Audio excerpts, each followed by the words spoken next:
ಇನ್ನು ರಾಮನಗರದಲ್ಲಿ D boss ಅಭಿಮಾನಿಗಳಿಗೆ ಡಿ ಕೆ ಶಿವಕುಮಾರ್ ಬುದ್ಧಿವಾದ ಹೇಳಿದ್ದಾರೆ. ಯಾಕಂದರೆ ಸಿ ಎಂ ಭಾಷಣ ನಡೀತಾ ಇತ್ತು, ಆ ಸಂದರ್ಭದಲ್ಲಿ ಡಿ ಬಾಸ್ ಘೋಷಣೆ ಶುರುವಾಯಿತು. ಆಮೇಲೆ ಡಿ ಕೆ ಶಿವಕುಮಾರ್ ಹೇಳೋಷ್ಟರ ಮಟ್ಟಿಗೆ ಹೇಳಿದ್ರು, ಕೇಳಲಿಲ್ಲ, ಇದ್ದಕ್ಕಿದ್ದಂಗೆ ಗರಂ ಆದರು. ನಿಮ್ಮ ಭಾವನೆ ಅರ್ಥ ಆಗಿದೆ, ಎಲ್ಲ ಹೇಳಲಿಕ್ಕಾಗಲ್ಲ, ಪಬ್ಲಿಕ್ಕಾಗಿ ಹೇಳೋಕ್ಕಾಗಲ್ಲ, ಸುಮ್ಮನಿರಿ ಅಂದರು.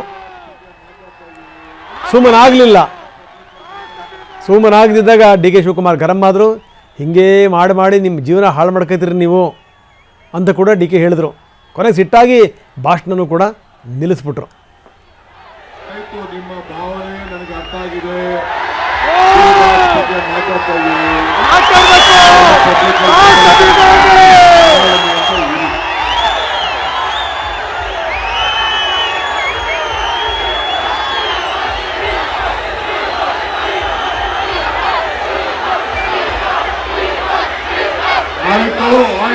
ಆಯ್ತು ಸುಮ್ಮನೆ ಗೊತ್ತಾಯ್ತು ನನಗೆಲ್ಲ.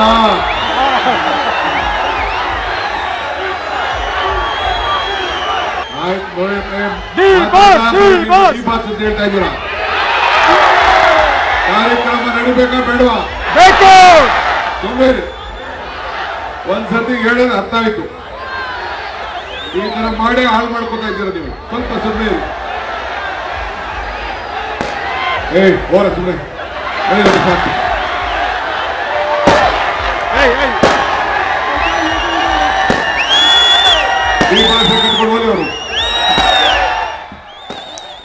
ನೋಡಿದ್ರು ಡಿ ಕೆ ಶಿವಕುಮಾರ್ ಸಮಾಧಾನ ಮಾಡಿದ್ರು. ಗೊತ್ತಾಯ್ತು ಅಂದರು. ಅರ್ಥ ಆಯಿತು ಅಂದರು. ಇವ್ರಿಗೇನು ಅರ್ಥ ಆದರೂ ಕೂಡ ಅಭಿಮಾನಿಗಳಿಗೆ ಅರ್ಥ ಆಗಲಿಲ್ಲ.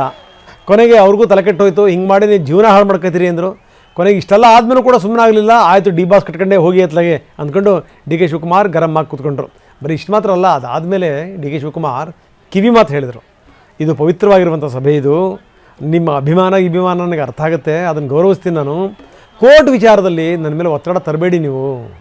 ನಾನು ಸಿ ಎಮ್ ಆಗಿರ್ಬೋದು, ಆದರೆ ರಾಮನಗರದ ಮಗ, ನನಗೆ ನಿಮ್ಮ ಭಾವನೆಗಳು ಅರ್ಥ ಆಗ್ತವೆ,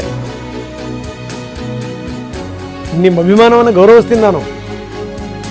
ಆದರೆ ಕೋರ್ಟ್ ವಿಚಾರ ಸಂಬಂಧಪಟ್ಟಂಗೆ ಈ ರೀತಿ ಪ್ರೆಷರ್ ಹಾಕಬಾರ್ದು. ನಾನೇನಾದರೂ ನಿಮ್ಮ ಒತ್ತಡಕ್ಕೆ ಮಾಡಿದ್ರೆ ಡಿ ಕೆ ಶಿವಕುಮಾರ್ ಒತ್ತಡಕ್ಕೆ ಮಣಿತಾ ಇದ್ದಾನೆ ಅಂತಾರೆ. ನಾನು ಹೆಂಗೆ ದೇವರಲ್ಲಿ ಪ್ರಾರ್ಥನೆ ಮಾಡಿದೆ ಹಾಗೆ ನೀವು ಕೂಡ ದೇವರಲ್ಲಿ ಪ್ರಾರ್ಥನೆ ಮಾಡಿ, ಒಳ್ಳೇದಾಗುತ್ತೆ ಅಂತ ಹೇಳಿದ್ರು ಸಿ ಎಂ.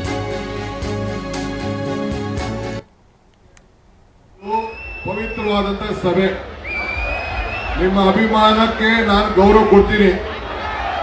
ಆದರೆ ನೀವು ಕೋರ್ಟ್ ವಿಚಾರ ಇಲ್ಲಿ ನನ್ನ ಮೇಲೆ ಒತ್ತಡ ಹೇಳಕ್ ಹೋಗ್ಬೇಡಿ. ನನಗೆ ಭಾವನೆ ಗೊತ್ತಿದೆ, ನಾನು ಇಲ್ಲಿ ಕೋರ್ಟ್ ವಿಚಾರ ನಾನೆಲ್ಲ ಮಾತಾಡಕ್ ಆಗಲ್ಲ. ನಾನು ಇಲ್ಲಿ ನಿಮ್ಮ ಒಬ್ಬ ಸೇವಕ, ಇದು ಗಮನದಲ್ಲಿ ಇಟ್ಕೊಳ್ಳಿ.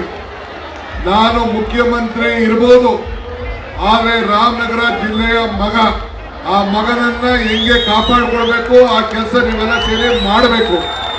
ನಿಮ್ಗೆ ಒಳ್ಳೇದಾಗ್ಬೇಕಾ? ಸುಮ್ಮನೆ ಇರಿ. ಇವೆಲ್ಲ ಏನ್ ಹೇಳ್ತಾರೆ ಮೀಡಿಯಾ ಅವ್ರು, ಏನ್ ಹೇಳ್ತಾರೆ, ಡಿ ಕೆ ಶಿವಕುಮಾರ್ ಒತ್ತಡಕ್ಕೆ ಮಣಿತಾ ಇದ್ದಾರೆ ಅಂತ ಹೇಳಿ ಬರ್ತಾರೆ. ಕಾನೂನು ಚೌಕಟ್ಟಲ್ಲೇ ನಾವೆಲ್ಲ ಕೆಲಸ ಮಾಡಬೇಕು, ಸ್ವಲ್ಪ ತಾಳ್ಮೆಯಿಂದ ಇರಬೇಕು, ಅಷ್ಟೇ ನಾನು ಹೇಳೋದು. ನಾನು ಹೆಂಗೆ ದೇವರ ಮೇಲೆ ಪ್ರಾರ್ಥನೆ ಮಾಡಿದ್ರೆ ನೀವು ಪ್ರಾರ್ಥನೆ ಮಾಡಿ.